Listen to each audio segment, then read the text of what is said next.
नमस्कार. मालिकेच्या आजच्या भागामध्ये आपल्याला पाहायला मिळणार आहे कावेरी आणि यश आता अमृताकडे आलेले असतात. अमृताच्या चेहऱ्यावरती कांजण्या उठलेल्या असतात. म्हणजे कावेरीच्या चेहऱ्यावरती जी अलर्जी व्हावी यासाठी जी पावडर टाकलेली असते तीच पावडर कावेरी आणि यशने अमृताच्या टॉवेलवर टाकून अमृतावरच तिचा डाव उलटवलेला असतो. ऐन पूजेच्या दिवशी हे सगळं यश आणि कावेरीने केलेलं असतं. अमृता मात्र आता रडकुंडीला आलेली असते. ती म्हणत असते की आता मला सांग ना कावेरी, काय केलं होतंस तू? तुझ्या चेहऱ्याला काय लावलं म्हणून तुझा चेहरा व्यवस्थित झालाय? मला सांग ना, असं म्हणत ती मागं लागलेली असते. तेव्हा कावेरी म्हणत असते, का आम्हाला पण मजा घेऊ दे ना जरा. तेव्हा मात्र कावेरी म्हणते की नाही, मी आता नाही देणार लगेचच, कारण मला पण मजा बघायची आहे आणि या पूजेपासून तुला लांब ठेवायचं आहे. आता कांजण्या उठल्या म्हणून मला घरातल्या सगळ्यांनी सांगितलं होतं सगळ्यांपासून लांब राहायचं. तुझी ही अवस्था तीच झाली पाहिजे ना. तेव्हा अमृता म्हणते की नाही, मला ना असं पाहिजे, प्लीज दे ना तू, असं नको करू कावेरी. कावेरी म्हणते तुझ्या एवढ्या निष्ठुर आम्ही नाहीये, पण एक गोष्ट लक्षात ठेव, पुन्हा जर असलं काही कारस्थान करायचं ठरवलंस तर गाठ माझ्याशी आहे. आणि कावेरीने जो मलम तिने स्वतःसाठी बनवलेला असतो तो मलम तिला दिलेला असतो. अक्षरशः तिच्या अंगावर तो फेकलेला असतो आणि सांगितलेलं असतं लाव, बरं वाटेल. इकडे आता फराळासाठी सगळे जमलेले असतात आणि सगळा फराळ डायनिंग टेबलवरती असतो आणि मा तिथं सगळ्यांना सांगत असते की चला. त्यावेळेस संदीप म्हणतो की मा, मला खूप भूक लागली, मलाही फराळ करायचा आहे. तेव्हा मात्र संदीपला मा म्हणते की अरे थांब ना, यशला येऊ दे, उदय आलेला आहे, सगळेजण जमलेले असतात. तेव्हा मात्र राग आलेला असतो तो म्हणजे या अमृताला, कारण यशची वाट बघितली जाते. आम्ही सगळेजण इथं आहे तरीही यशची का वाट बघितली जाते या गोष्टीचा राग आलेला असतो. आणि त्याचबरोबर उदय तिथं म्हणतो की चला, यश पण आलेला आहे. यशने सुद्धा कावेरी सारखा छान असा येलो रंगाचा कुर्ता घातलेला असतो आणि कावेरीची पण येलो रंगाची साडी असते. त्याच वेळी विद्या म्हणते की मॅचिंग असं बोलू लागते आणि अमृता हे सगळं पाहत असते. अमृताला खरं तर या गोष्टी अजिबात आवडत नाहीयेत. तिला असं वाटत असतं की नाही, ह्या दोघांच्या बाबतीत अजिबात काही व्यवस्थित झालं नाही पाहिजे आणि यश आणि कावेरी ह्यांना उद्ध्वस्त करायचं आहे, एवढंच या अमृताच्या डोक्यात सुरू आहे. त्यावेळेस यश तिथे येऊन बसलेला असतो. सगळेजण म्हणतात की चला, आता यशही आलेला आहे, आपण फराळाला सुरुवात करूया. तेव्हा माचं म्हणणं असतं की थांबा, आत्ताच नाही. सगळे म्हणतात आता काय झालं? तेव्हा मा सांगत असते की एक गोष्ट राहिली, अमृतच जा, तुला जी पूजेची साडी दिलेली होती ना ती साडी घेऊन ये, कारण त्या साडीवरती या लक्ष्मी पूजनावरती अधिकार कावेरीचा आहे. तिने फराळ बनवून ही स्पर्धा जिंकलेली आहे तर तो मान तिला मिळालाच पाहिजे. म्हणजे अमृताला जो मान दिलेला होता तो मान काढून घेतला जात असतो. अमृताला खरं तर राग आलेला असतो. तिला ही गोष्ट अजिबात पटत नाही. ती साडी घेऊन येते आणि रागानेच कावेरीच्या हातात देत असते. कावेरी मात्र पाहते, अमृता खरं तर तिला राग आलेला आहे, तिला ही साडी द्यायची नाहीये हे कावेरीच्या सुद्धा लक्षात आलेलं असतं. पण तो लक्ष्मी पूजनाचा मान आहे आणि तो मान आपण सोडायचा नाही एवढं कावेरीने ठरवलेलं आहे. कारण अमृता या घरची लक्ष्मीच नाहीये तर या घराचा विनाश करण्यासाठी ती आली, म्हणून अमृताला हा मान मिळू द्यायचा नाही. म्हणून कावेरी तिच्या हातून ती साडी घेते, स्वतःच्या खांद्यावरती टाकते आणि म्हणते कशी दिसते मी या साडीमध्ये? खरं तर लाख मुलाची आहे ही साडी माझ्यासाठी. मान आहे ना या घरचा, या लक्ष्मी पूजनाचा, त्यासाठी मला ही मानाची साडी मिळाली.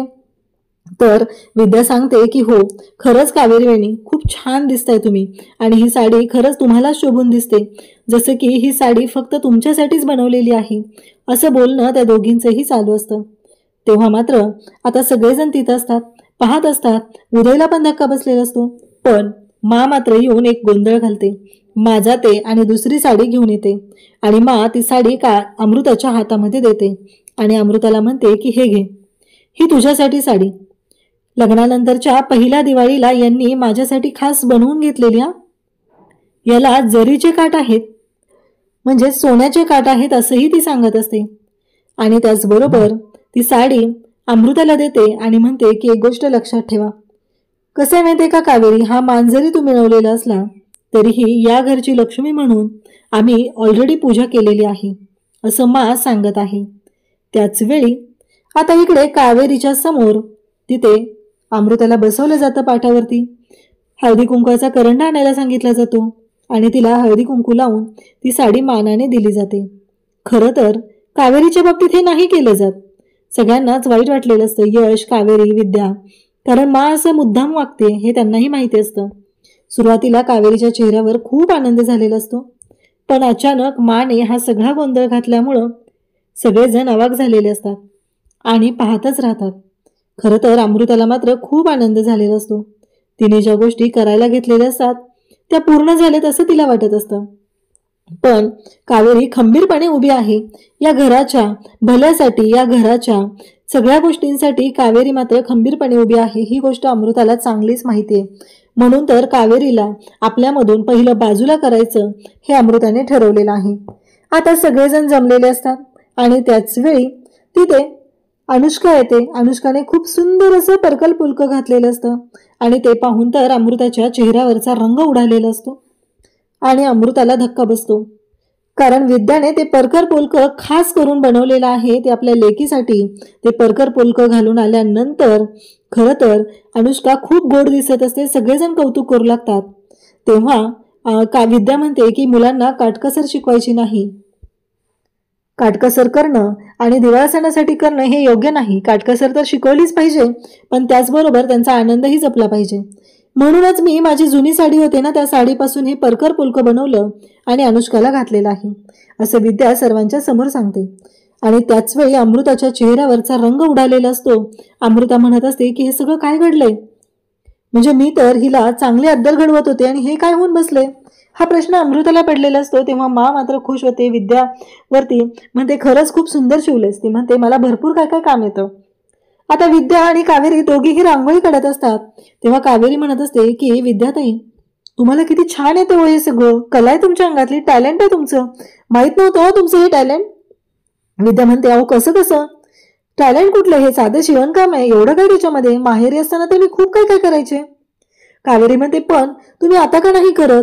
असे सुंदर सुंदर ड्रेसेस शिवत जावा, आपण सोशल मीडियावरती टाकूया आणि मग बघा कशी मजा येते. ते तुमचा एक छान असा बिझनेस तयार होईल असं ती सांगत असते. तेव्हा विद्या म्हणते कुठला बिझनेस आणि कसं काय, घराच्या कामातनं वेळ तरी मिळायला पाहिजे.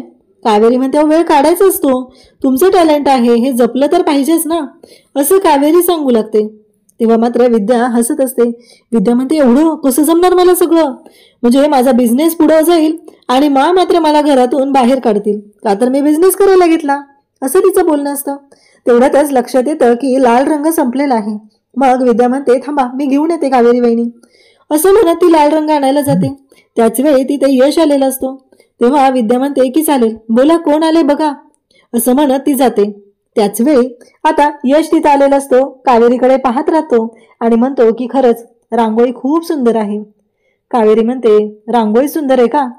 तेव्हा यश म्हणतो रांगोळी काढणारी ही तेवढी सुंदर आहे असं म्हणत यश कावेरीचेही तोंड भरून कौतुक करत असतो. कावेरी यशकडे पाहत असते. कावेरीला पाहून तो म्हणत असतो की हे खरंच सौंदर्य लपून नाही राहू शकत असं म्हणत कावेरीचं आणि त्याचबरोबर रांगोळीचं दोन्हीचं कौतुक यश करत आहे. यशला खूप छान वाटत आहे आणि कावेरीच्या चेहऱ्यावरचे ते डाग गेले. यशने पाहिलेलं आहे की कावेरी अमृताचा प्रत्येक डाव उधळून लावत आहे, त्यामुळे यशलाही तेवढाच आनंद झालेला असतो. आता कावेरी म्हणते मला सांगा बरं यश याच्यामध्ये कोणता रंग भरला पाहिजे आपण असं जेव्हा कावेरी म्हणते तेव्हा मात्र यश कावेरीला तो लाल रंग दाखवतो आणि म्हणतो आपल्या प्रेमाचा लाल रंग आहे ना असं म्हणत त्याने ती रांगोळीची लाल रंगाची भरणी आणलेली असते. तो वाटीत रंग काढतो आणि मग दोघं मिळून आता तो लाल रंग प्रेमाचा रंग त्या रांगोळीमध्ये भरू लागतात. दोघंही एकमेकांकडे पाहत असतात. खऱ्या अर्थाने दिवाळी साजरी होत असते. कावेरीला यशसाठी हे सगळं करायचंच होतं कारण तिला वाईट वाटत होतं. यशच्या बाबतीत असं घडलेलं आहे, माझ्या चेहऱ्यावरती अचानक हे डाग कसे आले या सगळ्या गोष्टी तिला जाणवत होत्या. परंतु आता मात्र कावेरी खुश झालेली असते. तिच्या चेहऱ्यावरचे डागही गेलेले असतात आणि यश आणि कावेरीची दिवाळी सुद्धा छान अशी सेलिब्रेट होत असते. त्यामुळं कावेरीलाही छान वाटत असतं. कावेरी आणि यश दोघंही तो लाल रंग भरू लागतात. तेवढ्यातच विद्या तिथे ते दोघांकडे पाहत असते. म्हणत असते कावेरी वहिनी लाल रंग सापडत नाहीये. तेव्हा मात्र यश आणि कावेरीकडे पाहून ती म्हणते अरे इथे आहे का, बर त्याच्यामुळेच मला तो लाल रंग मिळाला नाही असं कावेरीला ती सांगते. त्याच वेळी यश कावेरीकडे पाहतो. दोघंही रांगोळीमध्ये रंग भरतात. तेव्हा विद्या म्हणते मी खूप दमले आज काम करून, तुम्ही रंग भरा दोघ जण, मी जाते असं म्हणत ती तिथून जायला लागते. आणि त्याच वेळी ती जाताना सांगते की तुम्ही दोघ जण रांगोळी काढताय पण यश भाऊजी रांगोळी आजच पूर्ण करायची, दिवाळी आज आहे, पुढच्या दिवाळीपर्यंत नाही असं म्हणत दोघांकडे पाहून हसते आणि दोघांना तिथे एन्जॉय करा म्हणून सांगते आणि जाते. सगळेजण पूजेसाठी जमलेले असतात. कावेरी अजून आलेली नाही.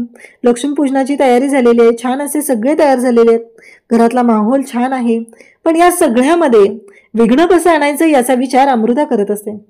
त्याच वेळी कावेरी तिथे येते. सगळेजण कावेरीकडे पाहत असतात. कावेरी खूप सुंदर दिसत असते. नऊवारीमध्ये ती आलेली आहे. तेव्हा विद्या म्हणते, कावेरी वहिनी, खरंच नऊवारीमध्ये खुलून दिसताय तुम्ही. ही साडी ना खास तुमच्यासाठी बनवलेली होती असं वाटत आहे. कावेरी पण छान दिसत आहे. तेव्हा यश म्हणतो, हो खरंच खूप छान दिसताय कावेरी, असं यशही सांगू लागतो. त्याचबरोबर यश आणि कावेरी दोघंही एकमेकांकडे पाहत असतात. विद्या त्यांना जाणीव करून देते की आम्ही पण सगळे इथे आहोत. मग आता मा आणि त्याचबरोबर अमृता दोघेही तिथं आहेत. माने अमृताच्या हातात ते आरतीचं ताट दिलेलं असतं आणि त्या क्षणी अमृताने एक असा पदार्थ आणलेला असतो की तो त्या आरतीच्या ताटामध्ये टाकते आणि ती म्हणते की चला आता या कावेरीचं राखे नमाकलेलं तोंड पाहण्यात मजा येणार आहे. पण या गोष्टीचा फोटो तर काढला पाहिजे ना, तरच या आठवणी माझ्यासोबत राहतील, असा विचार इकडे अमृताने केलेला असतो. आणि मग तिने जे आणलेलं असतं त्या आरतीच्या ताटामध्ये टाकते आणि पाहत राहते आणि कावेरीकडे ते आरतीचं ताट देते. म्हणते आता खरी मजा येणार आहे. खरं तर हा लक्ष्मी पूजनाचा मान तुला मिळाला. मी सगळे प्रयत्न केले, लाख प्रयत्न केले, पण तो काही तुम्ही काढून घेऊ शकले नाही. शेवटी तुलाच मिळाला. पण आता मात्र मला कळलेलं आहे की या सगळ्या गोष्टी काय करायच्या आहेत, असं अमृता बोलत आहे. कावेरी मात्र पूजा करायला घेते. पण कावेरीच्या हे लक्षात आलेलं असतं. कावेरी पूजा करते. अमृताला प्रश्न पडलेला असतो, अजून काहीच्या तोंडावर राख गेली नाहीये, अजून काहीचं तोंड राखेने माकलं नाहीये, असं का होतंय, असा प्रश्न तिला पडलेला असतो आणि ती पाहतच राहते. कावेरी मात्र मनोभावे पूजा करत असते.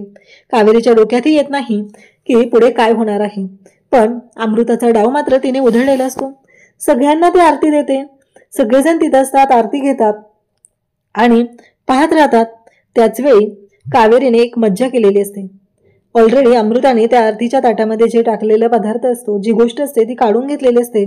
आणि जेव्हा कावेरी आता आरती देण्यासाठी अमृताकडे जाणार असते त्या क्षणी त्या आरतीमध्ये तिने अमृताचा डाव उलटत त्याच्यामध्ये ती गोष्ट टाकते आणि अमृताच्या समोर आरतीचं ताट धरते. आरती घे म्हणून तिला सांगते आणि अमृता ज्या क्षणी आरतीवरून हात फिरवते आणि तो स्वतःच्या तोंडावरून फिरवते त्या क्षणी अमृताचं तोंड काळं झालेलं असतं. कावेरी म्हणते, काय झालं जाऊबाई, तुमचं तोंड तर काळं झालं. अमृता म्हणते, हे असं कसं झालं, हे तोंड तर. कावेरी म्हणते की माझं काळं व्हायला पाहिजे होतं ना, पण नाही. एक गोष्ट लक्षात ठेवायची, देव्याही पाहते आणि मीही पाहते, लक्ष आहे आमच्या दोघींचं. नाही, तुम्हाला वाटलं असेल की आता आरतीचा मान मला मिळालेला आहे, पूजेचा मान मला मिळालेला आहे, तर माझं तोंड काळं करायचं. पण एक गोष्ट लक्षात ठेवायची आहे, माझ्यापासून लांब राहायचं. पुन्हा जर असल्या गोष्टी करण्याचा प्रयत्न केला तर गाठ माझ्याशी आहे, कारण मी आणि देवी दोघी मिळून सज्ज आहोत, असं कावेरी म्हणते. आणि मग कमरेचा रुमाल काढते आणि तिला देते, हे घ्या तोंड पुसा, असं म्हणत तिला रुमाल दिलेला असतो. आणि अमृता मात्र तिच्याकडे पाहते. तेवढ्यातच ती म्हणते, नाही. यशही तिथे आलेला असतो आणि यश पाहतो. यशलाही हसू आलेलं असतं, कारण अमृताचा डाव तिच्यावरच उधळलेला असतो.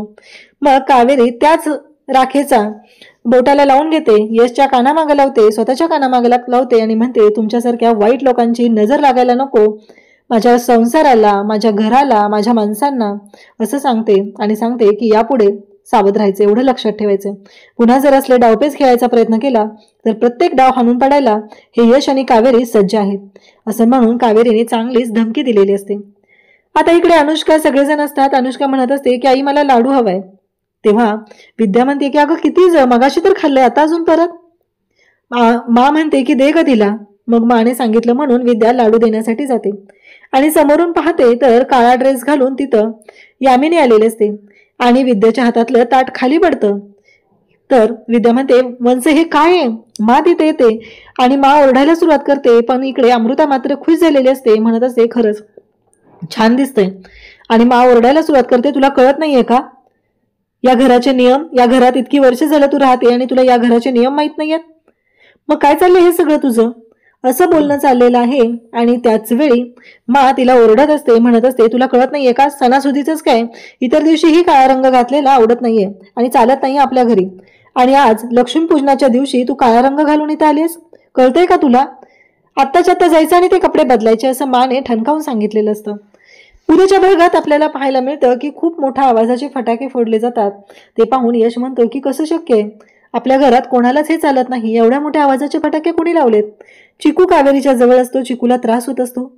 कावेरीही विचार करू लागते. कावेरी म्हणते की कोणाचं काम असेल हे सगळं? कोणी केलं असेल? हा प्रश्न कावेरीलाही पडलेला असतो. यश म्हणत असतो की कोणी केलं असेल हे सगळं? दोघंही विचार करू लागतात. चिकूला सांभाळत असतात.